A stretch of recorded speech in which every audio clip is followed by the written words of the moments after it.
విశాఖపట్నంలో మాజీ మంత్రి గుడివాడ అమర్నాథ్ మీడియాతో మాట్లాడుతున్నారు. లైవ్ చూద్దాం. ఈరోజు అదే బస్తా 1400కి 1300కి దళారుల చేతుల్లో ఎక్కడ నష్టపోతాం అనేటువంటి భయంతో వాళ్ళని బెదిరించి, రైతులను బెదిరించి ఈరోజు మధ్యవర్తులు రాజ్యం వెళ్తూ ఉన్నారు. ప్రభుత్వం ఎక్కడ పట్టించుకునేటువంటి పరిస్థితి లేదు.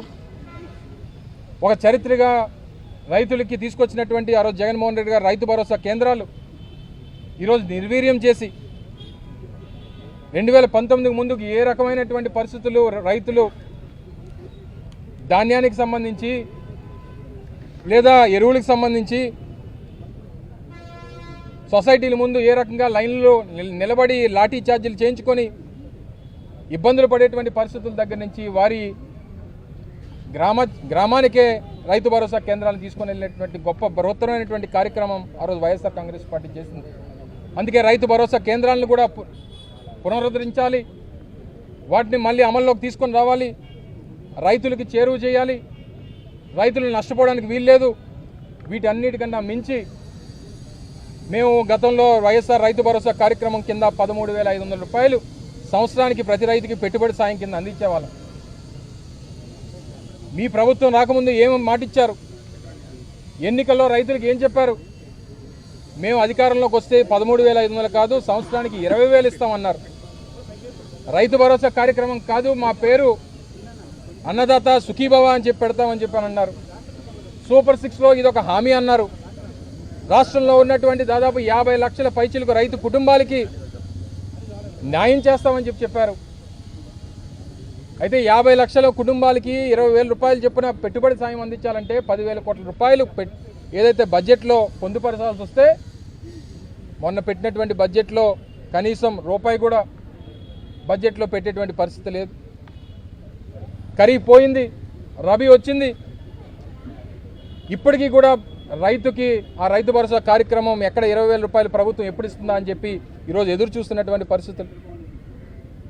6 హామీలు అని చెప్పి సూపర్ 6 అని చెప్పి ఇప్పటికే మీ ప్రభుత్వం డక్అవుట్ అయిపోయేటువంటి పరిస్థితి ఉంది. ఎన్నికల్లో ఇచ్చినటువంటి ఏ ఒక్క హామీని 3 సిలిండర్లు అన్నారు, ఈ సంవత్సరం అడిగితే ఒకటే అంటున్నారు. ఫ్రీ బస్సు అన్నారు, అమ్మఒడి పేరిట ఎంతమంది పిల్లలు ఉంటే అంతమందికి 15,000 అన్నారు. ఓటు హక్కు కలిగినటువంటి ప్రతి మహిళకి, అంటే 18 సంవత్సరాలు నిన్నటువంటి ప్రతి మహిళకి 1,500 రూపాయలు ప్రతి నెల చెల్లిస్తామన్నారు. రాష్ట్రంలో ఉన్నటువంటి 20 లక్షల మంది నిరుద్యోగ యువతకి నెలకి 3,000 రూపాయలు చెప్పానన్నారు.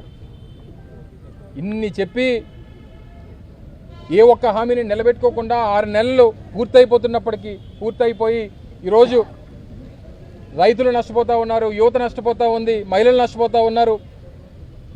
గతంలో జగన్మోహన్ రెడ్డి గారు అధికారంలో ఉన్నప్పుడు రాష్ట్రంలో ఈ 50 లక్షల మంది రైతులకి 5 సంవత్సరాల్లో 35,000 కోట్ల రూపాయలు పెట్టుబడి సాయం అందించినటువంటి ఘనత వైఎస్ జగన్మోహన్ రెడ్డి గారు అనేటువంటి విషయాన్ని తెలియజేస్తూ ఉన్నాం.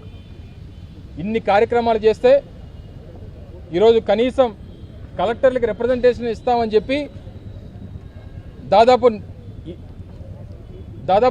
మొన్న 4వ తారీఖున మొన్న జగన్మోహన్ గారు అంటే 10 రోజుల క్రితం ప్రకటించాం.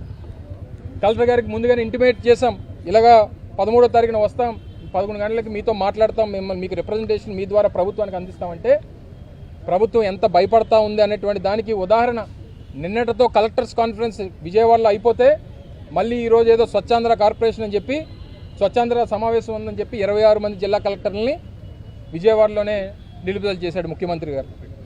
పోనీ జాయింట్ కలెక్టర్లకు ఇద్దామంటే గ్రామ సదస్సులు పెట్టి, రెవెన్యూ సదస్సులు పెట్టి ఎవరిని ఉండడానికి వీల్లేదు, మీరు కలెక్టరేట్లో అందుబాటులో ఉండడానికి వీల్లేదని చెప్పి వాళ్ళని రెవెన్యూ సదస్సులకు పంపించేశారు. దేనికి భయపడతా ఉన్నారు? ఎందుకు సమాధానం చెప్పలేకపోతా ఉన్నారు?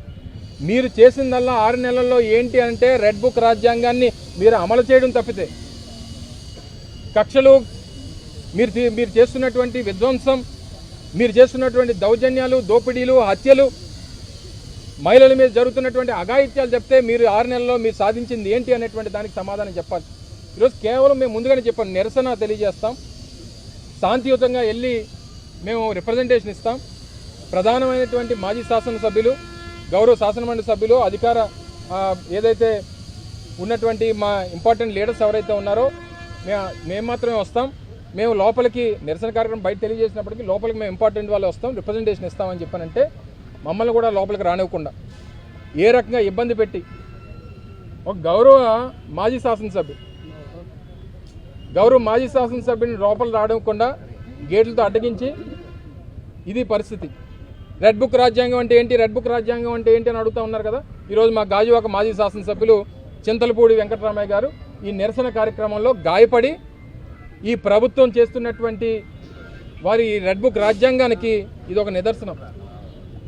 అంటే ఒక మాజీ శాసనసభ్యులు కేవలం ప్రజల పక్షాన, రైతుల పక్షాన ఒక రిప్రజెంటేషన్ ప్రభుత్వానికి ఇవ్వడానికి అని ముందుకొస్తే రిప్రజెంటేషన్ తీసుకోవడానికి భయం ఏంటని అడుగుతా ఉన్నాం. ఈ స్థాయిలో పోలీసులు పెట్టి దాడి చేయించాల్సినటువంటి అవసరం ఏముందని అడుగుతా ఉన్నాం. దేనికి భయపడతా ఉన్నారు? ప్రజలకి మీరు సమాధానం చెప్పాల్సినటువంటి అవసరం ఉంది.